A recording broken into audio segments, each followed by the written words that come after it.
Once the pieces of stones are cut by hand, the artist is going to glue them together. First of all, he takes off the template on paper from the piece of stone, and then he needs to adjust the joints. So to make the perfect joints by filing them.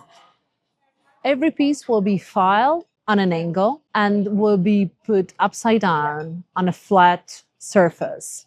It's a long process, which will take hours and hours, depending on how many pieces and how intricate is the design. The backside will have slate. Every piece will be composed by stone and slate together. The front side will be flat.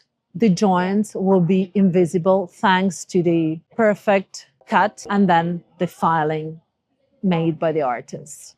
The pieces will be glued together with beeswax and resin. Sometimes, according to the weather, we need to have beeswax on 60% and resin on the 30%.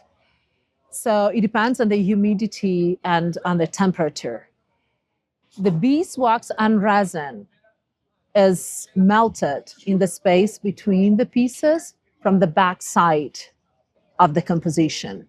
The front side will be perfectly jointed, and the result is like to look at a painting.